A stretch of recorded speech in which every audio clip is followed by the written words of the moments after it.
Yo, I'm Brendan. Recent events have proven that our money is not always safe. It's not always able to be tracked and controlled the way that it should be at banks because there's new technology out there. New tech companies are often not regulated like a bank is, and so we're sometimes left naked without the ability to hold them accountable whenever something goes wrong. The most recent version of this that I covered was the collapse of Synapse. I didn't mean for that to rhyme, but they're the bankrupt middleman between end users and the banks, and so what that means for millions of people right now is that their money is locked up and they can't access it. But coming up very soon, the Consumer Financial Protection Bureau is going to roll out this new registry that's going to keep track of the kinds of companies that repeatedly break the rules. They take advantage of people or they otherwise go against the rules of the CFPB. And so the hope for this is that we're going to have less issues like we did with Yotta Savings and Synapse and everyone else involved in that whole debacle. And so today, let's talk about what this new ruling is and what exactly is going to happen to these companies that have these repeat offenses. How will the accountability work? How will we be able to access this registry and know who maybe we want to work with and we don't want to work with? And then what does this mean for the future of fintech and the kind of services that we use regularly to manage our money? Let's find out. What this new rule is going to do is establish a registry of non-bank financial companies that have broken consumer laws and are then subject to federal, state, or local government court orders. And so it's strange to me this has to exist because you would think if you've got a record of this stuff happening, then you'd think that all this is tracked and it's maintained by somebody so that you know, oh, this company has a certain number of violations, let's go ahead and enforce them. But apparently that system's not really in place until now. It says currently orders are publicly available but are not tracked. So this system was in place in the past for banks and credit unions and mortgage companies and things like that, but other newer more high-tech financial institutions that aren't licensed or aren't registered just didn't have a system to track. Here's a line that knocked my socks off from the director of the CFPB.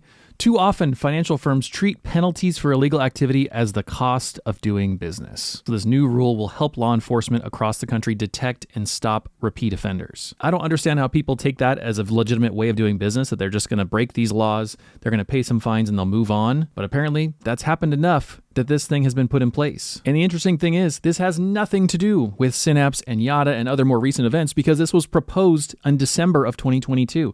This is an old proposal. This is something that's finally going to roll out now after it was talked about a long time ago, which tells me this has been happening for a long time and people have had this giant window of opportunity to break laws and move on and not really care about it. And hopefully this changes that. At least it changes that mentality. I think I misspoke earlier. I read something else. The final rule doesn't go into effect until September 16th of 2024. And then the registrations begin on October 16th. Thankfully, though, the rule will apply to any orders that were put in effect on or after January 1st of 2017. So it's not like everyone just has the Wild West until then to do whatever they want. This is retroactive up to that point. And so who are the kind of people that are going to be held accountable by this? Because in theory, banks are already held accountable by somebody else. So who are we targeting with this rule? Well, some of the companies that this will apply to are debt collectors, mortgage lenders, payday lenders, and credit reporting companies. Not only that, it can apply to auto servicing financial companies, payday lending companies, credit card account management companies, and also the ever popular buy now, pay later companies. This article talks about how BNPL companies are essentially lenders now, and that somehow, despite their existence for a long time, this is the first step that the CFPB has taken to actually regulate the BNPL industry, which is just crazy to me. So what does this new rule do? What do these companies actually have to do? And what does it mean for us as far as being able to use these companies with confidence that they've been held accountable? Well, in the case of the buy now, pay later companies, they're gonna have to do these kinds of things.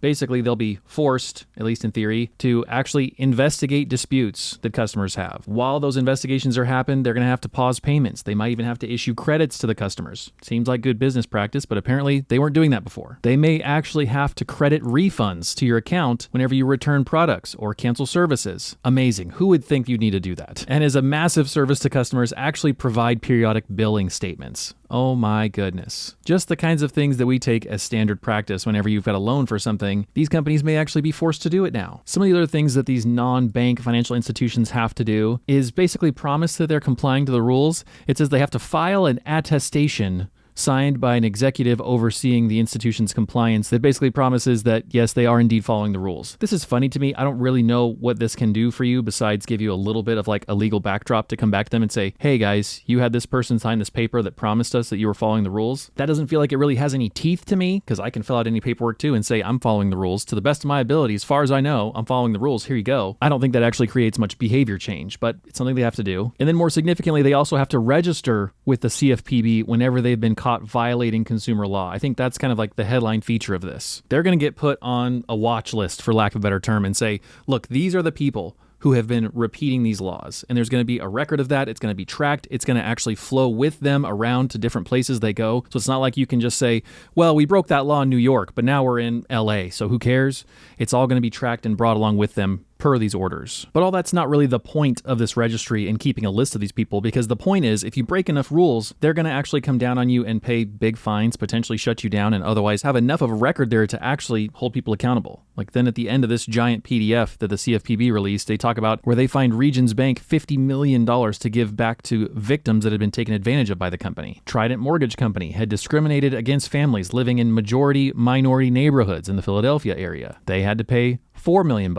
And the director of the CFPB even gave examples of specific companies. He called these people out, and he said basically that their problems would be better if we could monitor them with a registry in place. Like, they're so problematic, let me just name drop them. One is this non-bank online lender called Innova International, and it was fined last year for $15 million for widespread illegal conduct. I don't even know what that means, but it sounds bad. And if you've ever sent a money order or money international, you might have used MoneyGram and TransUnion. He said they've also had CFPB orders filed against them, and that now with this new reporting system that they'll be tracked with more precision. One thing that's not mentioned in here that I think is just too recent of a development to be mentioned in here, but that I hope applies, is the role of these kinds of non-bank middlemen, business as a service provider companies. I mean, the little bit that I understand as far as who is a non-bank entity and who falls under the compliance regulations in this new order, as far as I can interpret, those banking as a service providers should be held accountable under this. Unfortunately, from what I'm reading in here, it doesn't look like this has enough teeth to somehow expedite the process that needs to happen